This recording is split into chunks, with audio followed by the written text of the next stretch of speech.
नमस्कार, मी भाऊ तोरसेकर. तुम्ही बघत आहात प्रतिपक्ष. मित्रांनो, कधीकधी अंदाज येत नाही आपल्याला की समोरची माणसं जे काय करतायत ते त्यांना तरी कळले का ते काय करतात ते, असा प्रश्न पडतो. याचं कारण असं आहे की आपला खरा मुख्य शत्रू कोण आहे, आपण कोणाला हरवायचं आहे याविषयी जर तुमच्या मनात गोंधळ असेल तर तुम्ही सगळीकडे धावता, पण जे साध्य करायचं आहे तेवढं विसरून जाता. ते सांगतात ना नेहमी, काय तो तुमचा अर्जुन, त्याला फक्त माशाचा डोळा दिसत होता किंवा त्याला फक्त पक्ष्याचा डोळा दिसत होता. आसपास लक्ष वेधून घेणाऱ्या अनेक गोष्टी असतात, पण आपलं जे साध्य आहे, आपलं जे लक्ष आहे ते विसरलात तर मग तुम्ही इतर सगळ्या गोष्टीत रमतात, पण लक्ष विसरून जाता त्या गडबडीमध्ये. आणि हेच मला सध्या महाराष्ट्रातल्या दोन पक्षांमध्ये प्रामुख्याने होताना दिसते.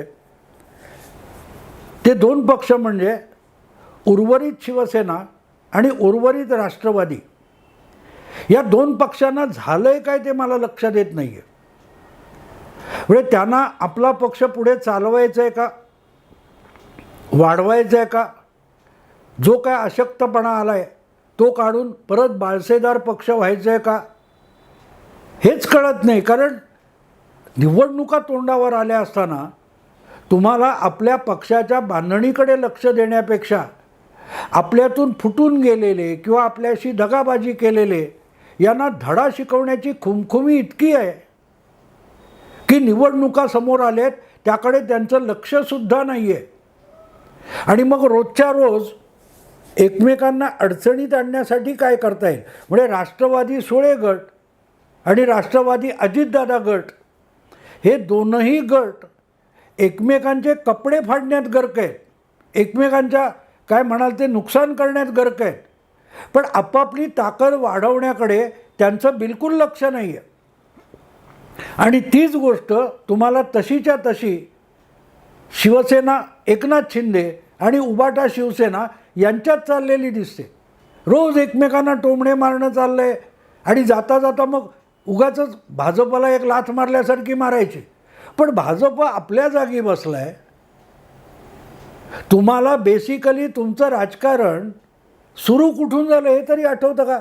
मला शरद पवारांना हा प्रश्न विचारायचा आहे, मला उद्धव ठाकरेंना हा प्रश्न विचारायचा आहे की तुमच्या राजकारणाची, ही गेल्या 3.5-4 वर्षातल्या राजकारणाची सुरुवात कुठून झाली?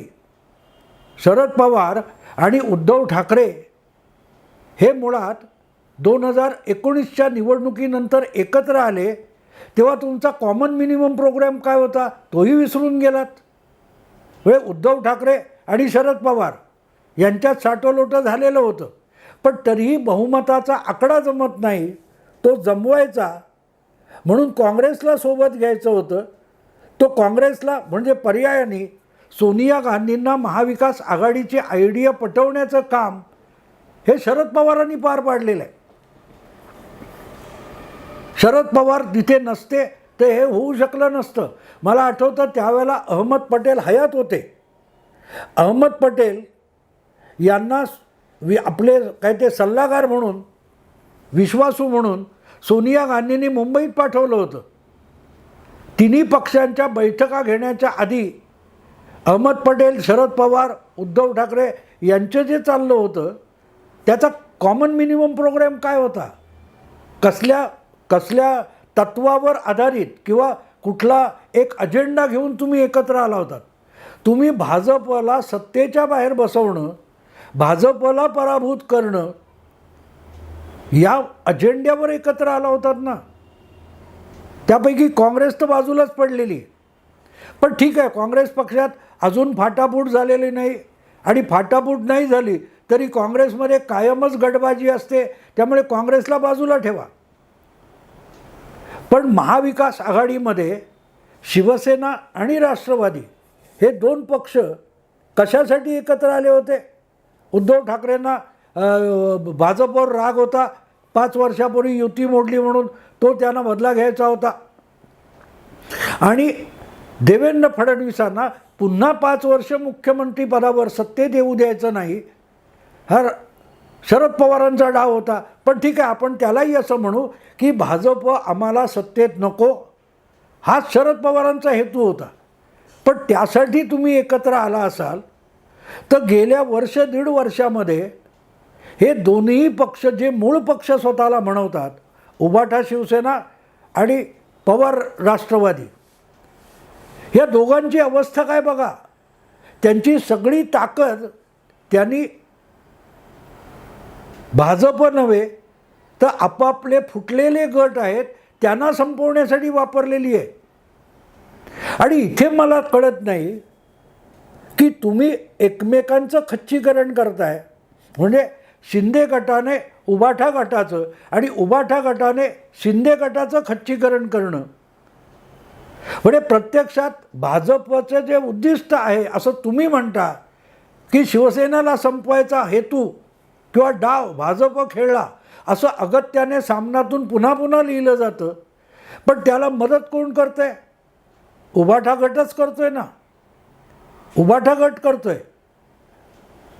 त्याची वेळ आली अशी का? जर ही खदखद शिवसेनेमध्ये चालू आहे, महाविकास आघाडीमध्ये चालू आहे, असं उघडपणे देवेंद्र फडणवीस वारंवार सांगत होते की ही जी आघाडी आहे ही आघाडी आपल्या ओझ्याने पडेल, असं सांगताना महाविकास आघाडीतले अनेक आमदार नाराज आहेत हे सुद्धा देवेंद्र फडणवीस वारंवार सांगत होते. ती आतली खदखद वेळच्या वेळी जर थांबवली गेली असती तर शिवसेना दुभंगली नसती. उद्धव ठाकरे यांचं नेतृत्व एकनाथ शिंदेंनी झुगारलं नसतं. पण ती थांबवण्यापेक्षा जायचं त्यांनी जावं, असं दुरुत्तर अगदी शरद पवारांना सुद्धा म्हणे उद्धव ठाकरेंनी दिलं होतं. ज्यांना जायचं आहे त्यांना मी कसा थांबवणार. म्हणजे ती शिवसेना फुटायला एक प्रकारे निष्क्रिय राहून सुद्धा उद्धव ठाकरे यांनी हातभार लावला ना. आणि आता काय चाललं आहे तर आता ते फुटलेत म्हणून त्यांना संपवायचे. आणि दुसरीकडे उर्वरित शिवसेनेची जी ताकद आहे, संघटना आहे, कार्यकर्ते आहेत, नेते, आमदार, नगरसेवक आहेत, यांना फोडण्याचं काम शिंदे गट करतो. म्हणजे 2 शिवसेनेचे गट झालेत आणि ते भाजपला संपवण्यासाठी कटिबद्ध झालेले नाहीत, ते एकमेकाला संपवायला कटिबद्ध आहेत. म्हणजे एकतर शिवसेनेचं चिन्ह वगैरे एकनाथ शिंदे घेऊन गेलेलेच आहेत. जे काय उरलं आहे त्याच्या बळावर त्यांच्याकडून चिन्ह परत आपल्याकडे आणणं, शिवसेना हे वारसा हक्काने आपल्याला नाव मिळालं पाहिजे म्हणून उद्धव ठाकरेंचा आटापिटा चालू आहे. आणि त्यासाठी त्यांची सत्ता गेली पाहिजे, एकनाथ शिंदे अपात्र ठरले पाहिजेत म्हणजे त्यांचं सरकार कोसळेल, यासाठीचे डावपेच उभाटा शिवसेना खेळते. पण खच्चीकरण भाजपचं होणार आहे का? नाही. निराश वैफल्यग्रस्त कोण होणार आहेत? शिंदे गटातले शिवसैनिक होणार आहेत.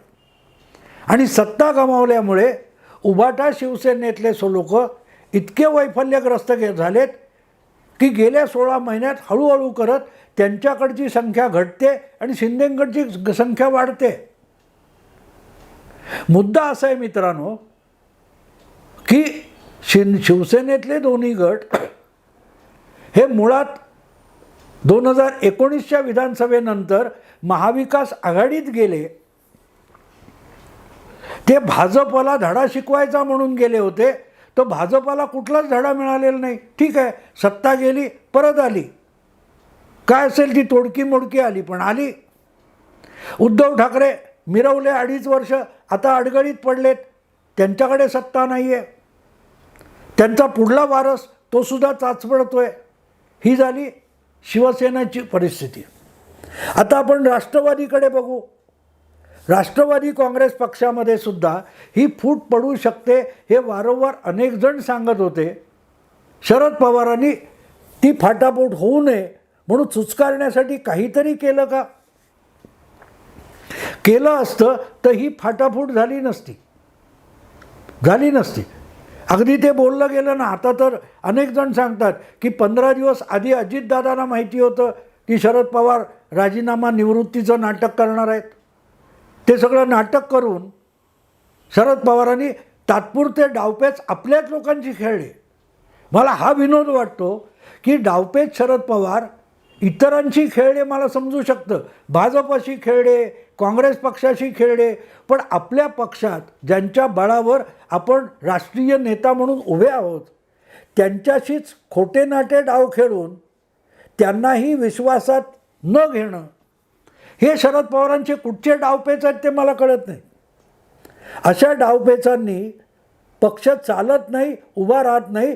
कारण पक्ष किंवा संघटना म्हणून 50, 100, 5,000, 5,00,000 लोक एकत्र येतात तेव्हा ते एकमेकाच्या जीवाभावाचे नाही तरी एकमेकाच्या विश्वासाचे असावे लागतात.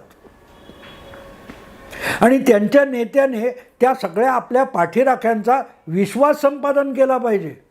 पण परिस्थिती बघितली तर अशी दिसते की शरद पवारांनी आपल्याच अनुयायांचा विश्वास गमावला होता आणि त्याचा पाढा कोणते अजितदादांनी वाचलेला आहे. अगदी काल परवा तटकरेंनी वाचलेला आहे.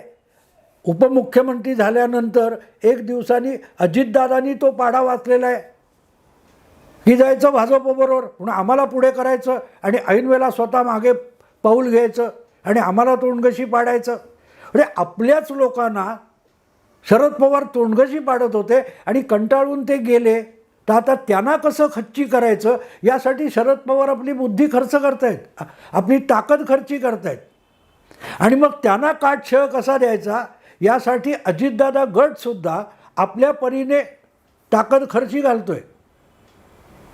त्याही दोन्ही गटांचं मूळ उद्दिष्ट काय होतं की भाजपला सत्तेबाहेर बसवणं, भाजपला राजकारणातून काय ते कमजोर करायचं, हे उद्दिष्ट घेऊन 2019मध्ये 4 वर्षापूर्वी जी महाविकास आघाडी बनवली ती कुठे येऊन पोचली आहे बघा. काँग्रेसची परिस्थिती अशी नाहीच आहे की ते कोणाला संपवतील. तो स्वतः दुर्बळ झालेला आणि दुर्बळ राहण्यातच इंटरेस्ट असलेला पक्ष आहे. पण राष्ट्रवादी किंवा शिवसेना हे 2 पक्ष असे होते 2019च्या विधानसभा निवडणुकीमध्ये की ज्यांच्याकडे काही महत्त्वाकांक्षा असलेले नेते आणि कार्यकर्ते होते.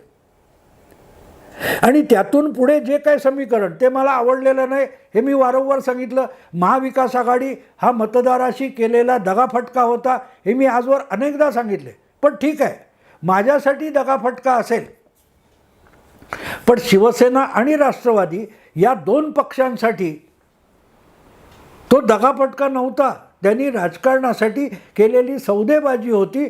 मग त्या सौदेबाजीचा फायदा आपल्याला कसा मिळेल याचा जर त्यांनी बारकाईने विचार करून त्यानुसार आखणी केलेलं राजकारण केलं असतं तर आज त्या दोनही पक्षांवर अशी दुफडी होऊन एकमेकाच्या उरावर बसण्याची वेळ आली असती का? नसती आली मित्रांनो, नसती आली. पण ती आली आहे. ती वेळ एवढ्यासाठी आली की त्या दोन्ही पक्षामध्ये जे लोक एकत्र वावरत होते त्यांच्यात नुसती गटबाजी नव्हती तर परस्परांविषयी अविश्वाससुद्धा होता. विशेष म्हणजे नेतृत्वाविषयी अविश्वास होता. काँग्रेसमध्ये सुद्धा आज अशोक चव्हाणांचा गट असेल, तुमचा थोरातांचा गट असेल, नाना पटोलेंचा गट असेल, आणखीन कोणाचा भाई जगतापांचा गट असेल, पण ह्या सगळ्या गटांचा आपल्या हायकमांडवर तर कमीत कमी विश्वास आहे ना. राहुल गांधी रसातळाला पार्टी घेऊन जातील तरी त्यांच्या मागे त्यांच्या निर्णयावर काँग्रेसमध्ये जे कोणी आहेत ते ठामपणे उभे राहतात. आणि एकदा त्यांनी करायचं ठरवलं तर त्यांच्याशी त्यांचं नेतृत्व डावपेच खेळत नाही शरद पवारांसारखे किंवा उद्धव ठाकरेंसारखं की अजितदादा अशोक चव्हाण यांना घेऊन दिल्लीला जायचं आणि गपचूप नरेंद्र मोदींची एका दालनामध्ये दरवाजा आड परत भाजपसोबत जाण्याची बोलणी करायची. असले डावपेच आपल्याच पाठीराख्यांची, आपल्या सहकाऱ्यांची शरद पवार खेळत होते, उद्धव ठाकरे खेळत होते, म्हणून त्या पक्षात दुभंग झाला. आणि हे लोक राजकारण कसं करतात याचा देवेंद्र फडणवीसांनी बारकाईने अभ्यास केलेला आहे. आणि म्हणून यांना हरवता येत नसेल तर त्यांच्यात दुफडी माजवायची आणि दुबळी माजवून त्यांना एकमेकांच्या विरुद्ध झुंजवायचे आणि एकमेकांशी लढता लढता त्यांना दुबळे करून टाकायचे. हेच तर राजकारण होतं. ब्रिटिश कंपनी काय, ती ईस्ट इंडिया कंपनी, ती काय करत होती, एका बादशाला आपल्याबरोबर घ्यायचं, मराठ्यांची त्याला झुंजवायला लावायचं, मग कधीतरी मराठ्यांना बाजूला घ्यायचे, दुसऱ्या विरुद्ध लढायला लागायचं, कधीकधी दोन सुलतान नवाब बादशाह यांच्यात लढाया लावायच्या. असं लढाया लावत लावत त्यांना दुबळे केले ना ईस्ट इंडिया कंपनीने. शेवटी ते एकमेकांशी लढताना इतके दुबळे होऊन गेले होते की ते कुठलीही लढाई लढण्याच्या अवस्थेत राहिले नव्हते. आज शिंदे गट असोत, उद्धव ठाकरे गट असो, सुळे पवार गट असो किंवा अजितदादा गट असो, यांच्यात काय चाललं आहे बघा बारकाईने. हे भाजपशी किंवा दुसऱ्या कुठच्या बाहेरच्या पक्षाशी लढण्यापेक्षा कालपर्यंत ज्यांच्याबरोबर बंधुभावाने जगलो वागलो अशा लोकांनाच एकमेकांना राजकारणाच्या आयुष्यातून उठवण्याचे डावपेच खेळत आहेत.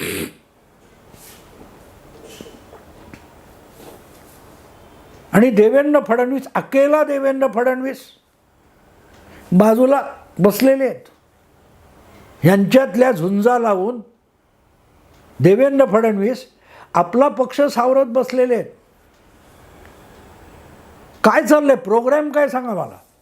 उभाटा शिवसेना किंवा सुळे पवार गट राष्ट्रवादीचा, यांच्याकडे आज कार्यक्रम काही नाही आहे. रोहित पवारांपासून सुप्रियाताईंपर्यंत तुम्ही सगळ्यांकडे बघितलं तर ते आपल्याच पक्षाचा कालपर्यंत असलेला एक घटक याला नामोहरम करण्यासाठी आपली सगळी शक्तीपणाला लावत आहेत. पण भाजप विरुद्ध बिलकुल लढत नाहीत. हा, बोलणं चालू आहे. संजय राऊत रोज बडबड करतात, भाजपला टोमणे मारतात, उद्धव ठाकरे टोमणे मारतात, तिकडे सुप्रियाताई फार मोठं उपरोधिक बोलतात. पण त्यामुळे भाजपचं तसूभर नुकसान झालेलं नाही आहे. पण नुकसान जे उद्या परत तुमच्याबरोबर येऊ शकतील त्यांच्या खच्चीकरणातून तुमचं भविष्यातल्या लाभाचंही नुकसान हे दोन्ही मूळचे पक्ष म्हणून घेतात, तेच करतायत. याला मित्रांनो कुटील राजकारण म्हणतात. आणि शरद पवार कुटील राजकारणात माहीर आहेत, वाकबगार आहेत असं म्हटलं जातं. पण प्रत्यक्षात त्यांच्या नेतृत्वाखाली उद्धव ठाकरे आले आणि दोघांच्याही पक्षामध्ये कुटील राजकारण खेळून देवेंद्र फडणवीसांनी त्यांनाच आपसात भाऊबंदकी निर्माण करून झुंजत ठेवले असतील तर त्याचा राजकीय लाभ फडणवीसांच्या भारतीय जनता पक्षाला मिळतो, ही वस्तुस्थिती आहे.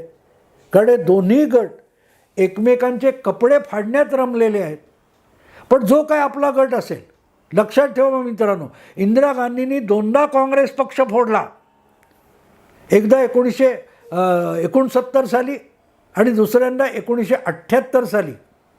पण आपला पक्ष फोडून वेगळं झाल्यानंतर इंदिरा गांधींनी तेव्हाचा काँग्रेस आहे किंवा नंतर इंडिकेट काँग्रेस किंवा नंतर काँग्रेस आहे, हे काँग्रेसमधून वेगळे काढलेले दोन गट हेच मूळचे काँग्रेस सिद्ध कसे होतील हे जनतेमध्ये जाऊन दाखवलं.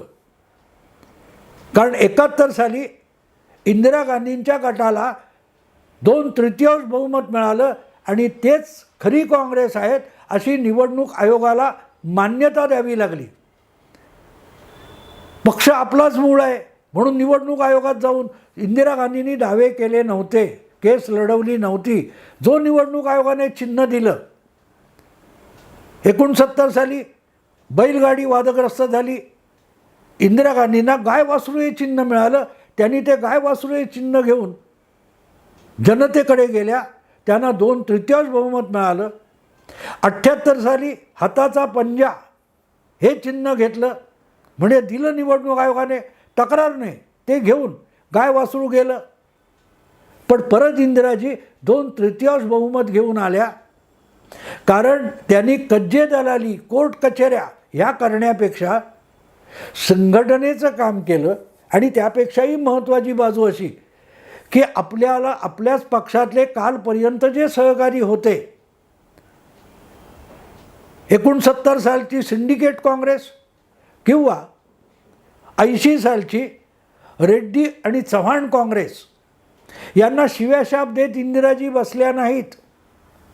त्यांनी आपल्याला जनता पक्ष आणि परंपरेने काँग्रेस विरोधक असलेल्या पक्षांची जी आघाडी आहे, लोकदल असेल, आणखीन कोण जनता पक्ष असेल, कम्युनिस्ट असतील, यांना हरवण्यासाठी कंबर कसून इंदिराजी 8-9 महिने राबल्या. आणि म्हणून त्यांच्याच पक्षाला परत एकदा काँग्रेस म्हणून मान्यता दिली. ती मान्यता त्यांनी निवडणूक आयोगात युक्तिवाद करून किंवा सुप्रीम कोर्टात याचिका करून किंवा आपल्याला झुगारणारे जे नेते होते त्यांना अपात्र ठरवून मिळवली नव्हती, की त्यांचे कपडे फाडून त्यांना बदनाम करण्यात आणि त्यांचं खच्चीकरण करण्यात इंदिराजींनी वेळ घालवलेला नव्हता. देवेंद्र फडणवीस बाजूला बसलेत आणि शिंदे आपला शिवसेना आणि उबाठा शिवसेना आणि राष्ट्रवादी यांचे दोनही गट एकमेकांना जखमी आणि रक्तबंबाळ करून, एकमेकांचे कपडे फाडून विजयी होण्याच्या तयारीत आहेत. पण दोघेही आपापल्या प्रकारे अधिक खच्ची होत जाणार आहेत, कारण ते 2019मध्ये महाविकास आघाडी बनवताना त्यांनी जो कॉमन दुश्मन ठरवला होता भाजप, याच्याकडे साफ दुर्लक्ष करून बसले. मित्रांनो, आवडलं लाईक करा, शेअर करा, सबस्क्राईब करा. नमस्कार.